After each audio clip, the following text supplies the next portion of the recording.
نحمده ونصلي على رسوله الكريم اما بعد بسم اللہ الرحمن الرحیم اللہم صلی وسلم علی نبینا محمد۔ ناظرین کرام السلام علیکم ورحمۃ اللہ وبرکاتہ۔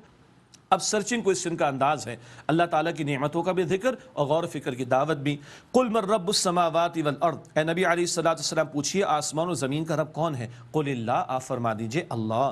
قل افاتخذتم من دونہ اولیاء، فرمائی کیا تم نے اللہ کے سوا اور حمایتی بنا رکھے ہیں؟ لا یملکون لانفسہم نفعا ولا ضرا، جو اپنی جانوں کے لیے کوئی اختیار نہیں رکھتے، نہ کسی نفع کا نہ نقصان کا۔ قل هل يستوي الاعمى والبصير، اے نبی علیہ السلام فرمائیے کیا اندھا اور دیکھنے والا برابر ہو سکتے؟ جیسے یہ برابر نہیں، ایسے محتاج مخلوق اور خالق کائنات جو کل اختیار رکھنے والا ہے وہ کیسے برابر ہو سکتے ہیں؟ ام هل تستوي الظلمات والنور، کیا اجالا اور اندھیرے برابر ہو جائیں گے؟ ام جعلوا للہ شرکاء خلقوا كخلقہ فتشابہ الخلق علیہم، کیا وہ اللہ کے لیے جو شریک بناتے ہیں ان شریکوں نے کوئی مخلوق پیدا کی ہے اللہ کی تخلیق کی طرح کہ ان لوگوں پر پیدائش مشتبہ ہو گئی؟ ان جن جھوٹے معبودوں کو پکارتے ہیں کیا انہوں نے کچھ تخلیق کیا ہے؟ ارے خالق تو اللہ ہی ہے۔ اور یاد رکھیے گا کائنات پہ خدائی کے دعوے کرنے والے فرعون جیسے لوگ کھڑے ہوئے، کسی نے تخلیق کا دعویٰ نہیں کیا، کریشن کا کلیم، تخلیق کا دعویٰ صرف اللہ نے کیا، یہ بھی اس کی توحید کی دلیل ہے۔ قل اللہ، آپ فرمائیے اللہ، ہر شے کا خالق اللہ ہے، خالق کل شیء، ہر شے کا پیدا فرمانے والا ہے، وہو الواحد القہار، اور وہ اللہ واحد یکتا ہے، قہار غلبہ رکھنے والا ہے۔ اس کے بعد بڑے خوبصورت انداز سے اللہ تعالیٰ نے حق و باطل کے معرکے کی مثال عطا فرمائی ہے۔ دو مثالوں کے ذریعے حق اور باطل کے معرکے کی مثال دی جا رہی ہے۔ فرمایا انزل من السماء ماء، اللہ تعالیٰ نے آسمان سے بارش برسائی، فسالت اودیۃ بقدرها، تو ندی نالے اپنے اپنے اندازے سے بہہ نکلے۔ یہ نالے سے مراد وہ بارش کے برسات کے نالے، ہاں جب بارش ہوتی تو اس میں پانی آ جاتا ہے، ورنہ شہروں میں اور دوسرے علاقوں میں نالے کسی اور چیز کو سمجھا جاتا ہے۔ خیر، تو ندی نالے اپنے اپنے اندازے سے بہہ نکلے، جس کی جتنی وسعت تھی اس میں اتنا پانی آ گیا۔ فاحتمل الصید الزبد الرابیہ، پھر اٹھا لایا وہ اپنے اوپر، اٹھا لایا وہ نالا پھولا ہوا جھاگ۔ جب پانی بہتا ہے تو اوپر جھاگ اور کچرا وغیرہ نظر آتا ہے، اس کے نیچے پانی، ذہن میں رکھیے گا، آگے مثال واضح ہوگی انشاءاللہ۔ وَمِمَّا يُوقِدُونَ عَلَيْهِ فِي النَّارِ ابْتِغَاءَ حِلْيَةٍ أَوْ مَتَاعٍ زَبَدٌ مِثْلُهُ، اور جو آگ میں تپاتے ہیں زیور بنانے کو یا اور اسباب بنانے کو، سونا چاندی دھات وغیرہ، جب اس کو آگ میں ڈالا جاتا ہے ان دھاتوں سے زیور بنانے کے لیے تو اوپر جھاگ آ جاتا ہے اور اصل دھات نیچے۔ ذہن میں رکھیے گا، پانی بہ رہا ہے، اوپر جھاگ نظر آ رہا ہے، دھات کو ڈالا گیا آگ میں، جھاگ اوپر ہے، کھوٹ اوپر ہے، اصل دھات نیچے ہے۔ فرمایا کذالک یضرب اللہ الحق والباطل، اسی طرح کذالک یضرب اللہ الحق بالباطل، اسی طرح اللہ سبحانہ وتعالی حق اور باطل کو بیان فرماتا ہے۔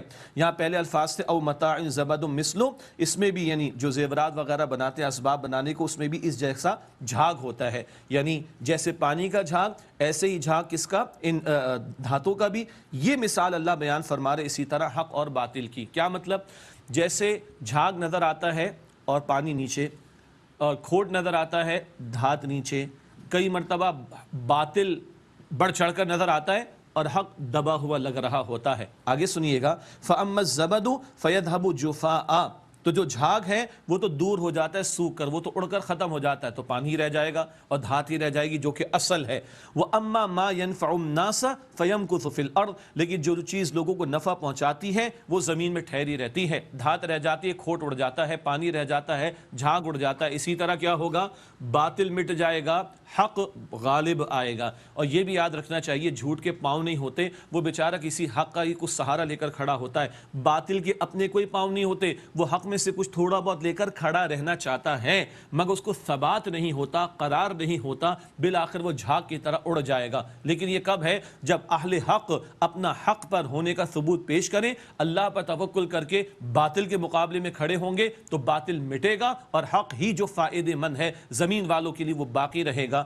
وَأَمَّا مَا يَنْفَعُ النَّاسَ فَيَمْكُثُ فِي الْأَرْضِ، اور جو لوگوں کو نفع پہنچانے والی بات ہے وہ زمین میں ٹھہری رہتی ہے، باقی رہتی ہے۔ کذالک یضرب اللہ الامثال، اسی طرح اللہ تعالیٰ مثالیں بیان فرماتا ہے۔ اللہ ہمیں یقین عطا فرمائے، حق ہمارے پاس ہے، کتاب و سنت کی روشنی میں اللہ یقین دے، اور اس یقین کے ساتھ اللہ اپنی ذات پر توکل عطا فرمائے، پھر ہم دنیا کی آنکھوں میں آنکھیں ڈال کر بات کریں گے تو اللہ تعالیٰ کی مدد ہمارے شامل حال ہوگی۔ آج دنیا میں اللہ دکھا رہا ہے، ایک پڑوسی ملک کے اندر دنیا بھر کی فوجیں جمع ہو گئی، اور آج نہتے لوگوں کے سامنے، ان غریبوں کے سامنے دنیا کی سپر پاورز کو مذاکرات کی میز پر آنا پڑ گیا۔ آنکھیں کھل جانی چاہیے۔ آگے فرمایا للذین استجابوا لربہم الحسنی، جن لوگوں نے اپنے رب کا حکم مان لیا ان کے لیے بھلائی ہے۔ اللہ تعالیٰ انہی لوگوں میں ہمیں شامل فرمائے۔ والذین لم يستجیبوا له لو ان لهم ما في الارض جميعا ومثله معه لافتدوا به، اور جن لوگوں نے اللہ کا حکم نہیں مانا، اگر جو کچھ زمین میں ہے سب کچھ ان کے لیے ہو اور اس کے ساتھ اتنا اور بھی ہو جائے کہ ان کو مل جائے کہ وہ اس کو فدیے میں دے دے، ہرگز اس سے بچاؤ ممکن نہیں ہوگا۔ کل کوئی فدیہ ان مجرمین سے قبول نہیں کیا جائے گا۔ اولئک لہم سوء الحساب، یہ لوگ ہیں جن کے لیے برا حساب ہے۔ ومأواہم جہنم، اور ان کا ٹھکانہ جہنم ہے۔ وبئس المہاد، اور وہ بری جگہ ہے۔ اللہم انا نعوذ بک من عذاب جہنم، اے اللہ ہم تیری پناہ میں آنا چاہتے ہیں جہنم کے عذاب سے۔ افمن یعلم انما انزل الیک من ربک الحق کمن هو اعمی، تو کیا وہ شخص کے جو جانتا ہے جو آپ پر نازل کیا گیا اے نبی علیہ السلام آپ کے رب کی طرف سے وہ حق ہے، کمن ہوا اعمی، کیا اس کے جیسا ہو سکتا ہے کہ جو اندھا ہو؟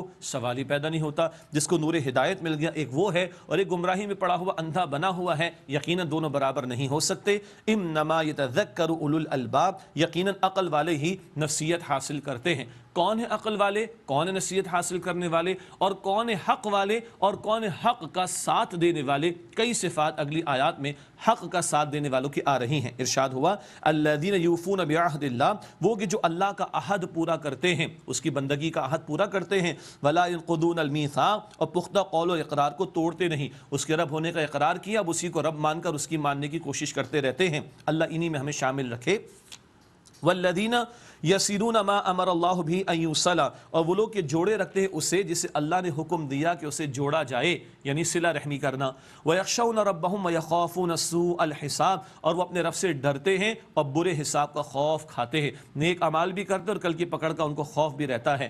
والذین صبروا ابتغاء وجہ ربہم، اور وہ لوگ جنہوں نے اپنے رب کی رضا کے حصول کے لیے صبر کیا، دین کی راہ میں مشقتیں آتی ہیں جھیلتے ہیں، دین پر عمل کرنے میں تکلیفیں آتی ہیں اس کو جھیلتے ہیں۔ یہ صبر پوری زندگی کی ایک بڑی قیمتی روش ہے۔ فرمایا کہ وہ اپنے رب کی رضا کے حصول کے لیے صبر جنہوں نے کیا، وَأَقَامُوا الصَّلَاةَ وَأَنفَقُوا مِمَّا رَزَقْنَاهُمْ سِرًّا وَعَلَانِيَةً، اور انہوں نے نماز قائم کی اور جو کچھ ہم نے انہیں عطا کیا اس میں سے وہ پوشیدہ اور ظاہری طور پر خرچ کرتے، اعلانیہ کبھی ضرورت پیش آ جائے تو اعلانیہ بھی خرچ کرتے اور پوشیدہ بھی خرچ کرتے ہیں۔ وَيَدْرَؤُونَ بِالْحَسَنَةِ السَّيِّئَةَ، اور وہ نیکی کے ذریعے برائی کو ٹالتے ہیں، برائی کا جواب برائی سے نہیں بھلائی سے دیتے ہیں۔ اولئک لہم عقبی الدار، یہی ہے جن کے لیے آخرت کا گھر ہے۔ اے اللہ ہمیں انہی لوگوں میں شامل فرما۔ یہ حق والوں کی صفات، ان کے ساتھ ساتھ ان کے نیک گھر والے بھی جنت میں ہوں گے، ان کا بڑا پیارا بیان